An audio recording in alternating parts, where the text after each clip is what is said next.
हाँ तो प्यारे विद्यार्थियों, अगर आप मैट्रिक का बोर्ड परीक्षा 2027 में देंगे तो ये जितने भी प्रश्न आज के इस वीडियो में बताने वाले एकदम हर एक प्रश्न आपको याद होना चाहिए, क्योंकि ये सभी ऐसे प्रश्न हैं जो परीक्षा में लगभग 4-5 बार पूछा जा चुका है और आपके फाइनल परीक्षा 2027 में आने की बहुत ज़्यादा संभावना है। एकदम घोल के पी जाना है। आज के इस वीडियो में सोशल साइंस के 50 क्वेश्चन जो बताने वाले, एकदम हर एक प्रश्न को घोल के पी जाना है। सबसे पहले आइए क्लास को स्टार्ट करते थे। और हाँ, अगर आप चैनल पर नए हैं तो चैनल को सब्सक्राइब कर लीजिएगा, क्योंकि आप सभी के लिए हर एक सब्जेक्ट के ऐसे ही वीवीए सवाल प्रत्येक दिन आता रहता है, जो कि आपके लिए बहुत जरूरी है। प्लीज़ सब्सक्राइब जरूर कर लीजिएगा। सबसे पहला प्रश्न आप सभी के लिए है कि कार्ल मार्क्स का जन्म कहाँ हुआ था? तो कार्ल मार्क्स का जन्म जर्मनी में हुआ था। नेक्स्ट, जालियांवाला बाग हत्याकांड कब हुआ था? ये 13 अप्रैल 1919 ईस्वी को जालियांवाला बाग हत्याकांड हुआ था। नेक्स्ट क्वेश्चन है कि रक्त एवं लौह की नीति का अवलंबन किसने किया था? तो बिस्मार्क ने रक्त एवं लौह की नीति का अवलंबन किया था। किसने किया था? बिस्मार्क ने किया था। अगला प्रश्न है नेक्स्ट, देखिए ये सभी प्रश्न देखिए, हिस्ट्री का अलग है, ज्योग्राफी का अलग, पॉलिटिकल साइंस का, सभी सब्जेक्ट से है, ठीक है ना? तो आप लोग को ध्यान से देखना है। बोल्शेविक क्रांति कब हुई थी? तो नवंबर 1917 ईस्वी में बोल्शेविक क्रांति हुआ था। नेक्स्ट है कि अंकोर वाट का मंदिर कहाँ स्थित है? तो अंकोर वाट का मंदिर कंबोडिया में स्थित है। नेक्स्ट क्वेश्चन, सविनय अवज्ञा आंदोलन कब और किस यात्रा से शुरू हुआ था? तो सविनय अवज्ञा आंदोलन 1930 ईस्वी में दांडी यात्रा से शुरू हुआ था। सविनय अवज्ञा आंदोलन कब और किस यात्रा से शुरू हुआ था?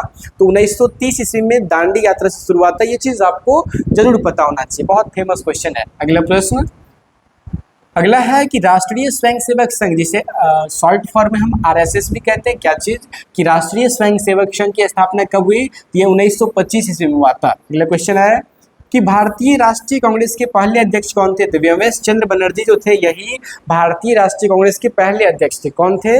व्योमेश चंद्र बनर्जी। नेक्स्ट क्वेश्चन, सिपाही विद्रोह कब हुआ था? सिपाही विद्रोह की बात करें, ये 1857 ईस्वी में हुआ था, ठीक है ना? याद रखिएगा, ये सब प्रश्न पूछे जाते हैं।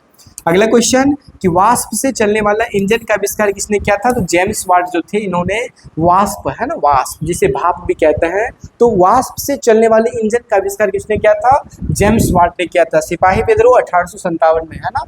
भारतीय राष्ट्रीय कांग्रेस के पहले अध्यक्ष कौन थे? तो व्योमेश चंद्र बनर्जी। सभी प्रश्न बहुत फेमस है, एक भी प्रश्न छूटना नहीं चाहिए आप लोगों से। अगला सवाल कि भारत का प्रथम तेल शोधक कारखाना कहाँ स्थित है? ये डिगबोई, जो कि असम में स्थित है। कहाँ पर?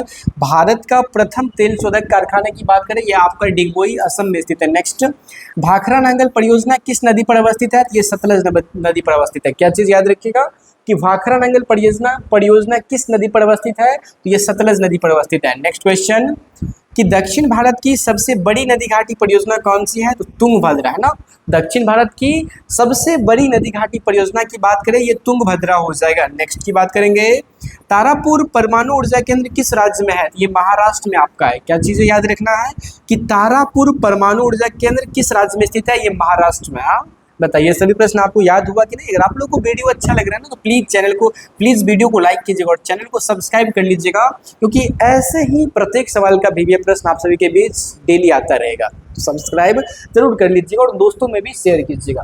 अगला सवाल की बात करेंगे। नेक्स्ट है कि काली मिट्टी का दूसरा नाम, बहुत जरूरी है, बहुत बार पूछा जाता है, रेगुर मिट्टी कहते हैं कि काली मिट्टी का दूसरा नाम क्या है? रेगुर मिट्टी। नेक्स्ट की बात करेंगे कि भारत का सबसे बड़ा जूट उत्पादक राज्य कौन सा है? तो पश्चिम बंगाल जो है ना, ये भारत का सबसे बड़ा जूट उत्पादक राज्य कौन सा हो जाएगा? ये पश्चिम बंगाल हो जाएगा, ठीक है। नेक्स्ट की बात करेंगे, सोपानी कृषि कहते हैं जिसमें सीढ़ी बना करके खेती किया जाता है ना, सीढ़ी, 1 सीढ़ी 2 सीढ़ी 3 सीढ़ी 4 सीढ़ी ऐसे करके सीढ़ी नुमा खेती को कहते हैं सोपानी कृषि, ठीक है ना? तो ये कहाँ प्रचलित है? तो ये आपके उत्तराखंड में प्रचलित है ना, उत्तराखंड में। नेक्स्ट कि बिहार में कितने प्रतिशत भौगोलिक क्षेत्र में वन का फैलाव है? लगभग 7% भौगोलिक क्षेत्र है जहां पर बिहार में क्या है? वन का फैलाव है। और सबसे अधिक वन कहाँ है पता है? सबसे अधिक वन का विस्तार मध्य प्रदेश में पाया जाता है, एमपी में, ठीक है ना? नेक्स्ट, अगला सवाल कि भारत का प्रथम तेल शोधक कारखाना कहाँ स्थित है? ये चीज आप लोग याद रखिएगा, डिगबोई, जो कि असम में होता है। जी सर। अगला क्वेश्चन, भाखड़ा नांगल परियोजना किस नदी पर अवस्थित है? ये आपका सतलज नदी पर अवस्थित है। नेक्स्ट, दक्षिण भारत की क्या चीजें हैं? बहुत ध्यान से देखिएगा कि दक्षिण भारत की सबसे बड़ी नदी घाटी परियोजना ये तुंगभद्रा हो जाएगा। क्या हो जाएगा? कि दक्षिण भारत की सबसे बड़ी नदी घाटी परियोजना ये तुंगभद्रा हो जाएगा। अगला सवाल कि तारापुर परमाणु ऊर्जा केंद्र किस राज्य में स्थित है? ये आपके महाराष्ट्र में स्थित है, महाराष्ट्र, याद रखिएगा, ठीक है। चलिए नेक्स्ट सवाल बहुत फेविया है, ये सवाल तो एग्जाम में लगभग पूछ ही लिया जाता है हर एक साल। क्या चीज कि सर्वोत्तम कोयले का प्रकार कौन सा। देखिए कोयला कितने प्रकार के, तो कोयला के 4 प्रकार है ना, एंथ्रासाइट, बिटुमिनस, लिग्नाइट, पीट। और सर्वोत्तम कोयला पूछा जाए ना, सबसे बेस्ट क्वालिटी का कोयला एंथ्रासाइट हो जाता है। नेक्स्ट बात करेंगे, संजय गांधी जैविक उद्यान किस नगर में स्थित है। ये पटना में स्थित है। क्या चीज कि संजय गांधी जैविक उद्यान किस नगर में स्थित है, ये पटना में स्थित हो जाएगा। अगला सवाल, भारत में औरतों के लिए आरक्षण की व्यवस्था किस संस्था में है, बताइए। भारत में जो औरत होती है ना, उनके लिए आरक्षण जो होता है, ये पंचायती राज व्यवस्था में औरतों के लिए आरक्षण की व्यवस्था की गई है। नेक्स्ट सवाल, भारतीय संविधान के अनुसार भारतवर्ष को क्या घोषित किया गया है। देखिए भारतीय संविधान होता है ना, आप सभी को पता होगा, जिसके लेखक भीमराव अंबेडकर थे, डॉक्टर भीमराव अंबेडकर, ठीक है। तो जो कि चलिए ध्यान रखिएगा।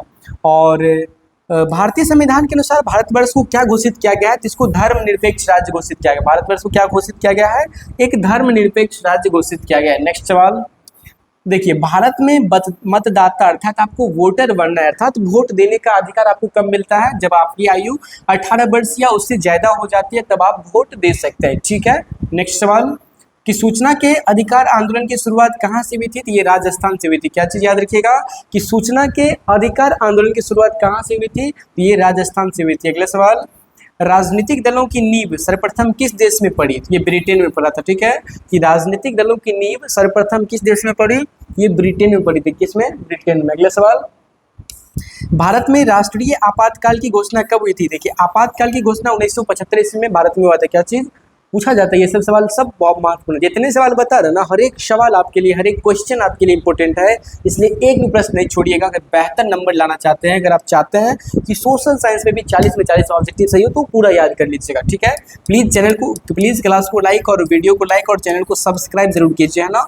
चलिए अगला क्वेश्चन, संपूर्ण क्रांति का नेतृत्व किसने किया था। जयप्रकाश नारायण ने संपूर्ण क्रांति का नेतृत्व किया था। क्या चीज याद रखिएगा कि संपूर्ण क्रांति का नेतृत्व किसने किया था, जयप्रकाश नारायण। नेक्स्ट सवाल, लोकतंत्र जनता का, ये मोस्ट वीवीआई क्वेश्चन है, बहुत प्यारा सा सवाल है, बहुत जरूरी सवाल है कि लोकतंत्र जनता का, जनता के द्वारा और जनता के लिए एक शासन व्यवस्था, यह कथन किसका है, यह कथन अब्राहम लिंकन का है। किसका कथन है बताइए, तो ये कथन अब्राहम लिंकन का है। अगले सवाल, कि दल बदल कानून किन पर लागू होता है। दल बदल कानून जो होता है ये सांसद और विधायक पर लागू होता है, मतलब दल बदल सकते हैं, अपना टीम, अपना जो पार्टी होता है ना, वो चीज़ को चेंज कर सकते हैं। कौन लोग, तो सांसद और विधायक होते हैं, वो अपना पार्टी क्या कर सकते हैं, चेंज कर सकते हैं, है ना। नेक्स्ट क्वेश्चन, देखिए ये भी सवाल पूछा जाता है कि भारत में किस तरह की लोकतंत्र की व्यवस्था है, तो लोकतंत्र की व्यवस्था अप्रत्यक्ष हो जाएगा। क्या चीज कि भारत में किस तरह की लोकतंत्र की व्यवस्था की गई है, तो अप्रत्यक्ष हो जाएगा। अगला सवाल, भारत में वित्तीय वर्ष जिसे फाइनेंशियल ईयर भी कहते हैं, क्या कहते हैं,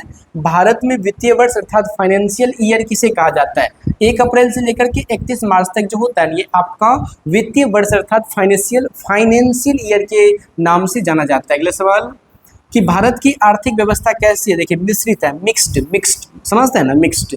भारत की आर्थिक व्यवस्था क्या है ना, इकोनॉमी कैसा है, तो ये चीजें याद रखिएगा, मिश्रित, ठीक है, बहुत इंपॉर्टेंट सवाल है। नेक्स्ट की बात करेंगे कि योजना आयोग को भंग करके कौन सा आयोग बना था। देखिए डियर, योजना आयोग जो है ना, इसको भंग करके, इसको बंद करके एक नीति आयोग की स्थापना 2015 ईस्वी में किया गया था। कब किया गया था, 2015 ईस्वी में। नेक्स्ट क्वेश्चन, ये सवाल भी बहुत आता है एग्जाम में कि भारत का केंद्रीय बैंक कौन है, बहुत ध्यान से देखिएगा। देखिए भारत का केंद्रीय बैंक की बात करें, जो कि आरबीआई होता है ना, आरबीआई अर्थात रिजर्व बैंक ऑफ इंडिया, जो कि भारत का केंद्रीय बैंक के नाम से जाना जाता है। अगला सवाल, व्यावसायिक बैंकों का राष्ट्रीयकरण कब किया गया था, बताइए।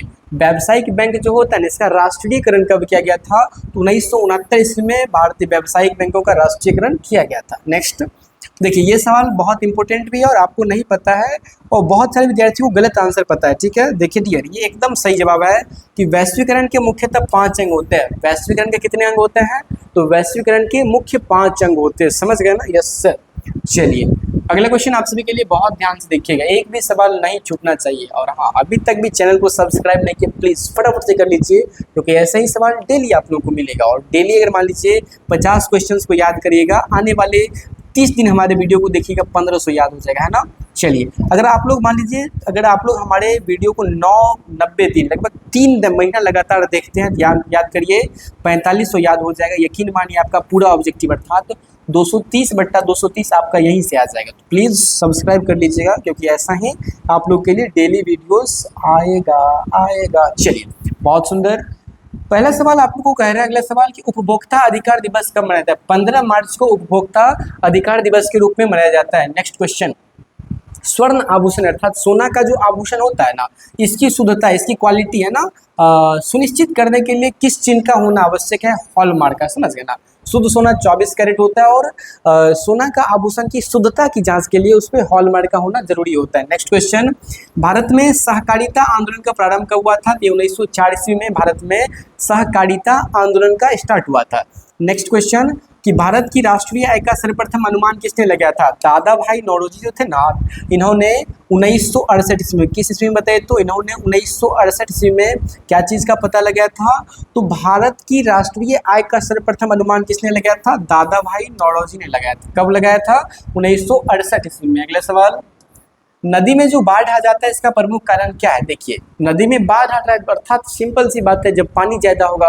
और पानी ज़्यादा कब होता है? जब वर्षा अधिक, मतलब वर्षा खूब ज़्यादा अधिक मात्रा में या फिर जल की अधिकता के कारण क्या होता है? नदियों में बाढ़ आ जाते हैं। अगला सवाल, देखिए, भूकंप संभावित क्षेत्र, जहाँ पर भूकंप बार बार आते हैं, जहाँ पर भूकंप बहुत ज़्यादा आता है, समझ लेना चीज़ों को। क्या सर?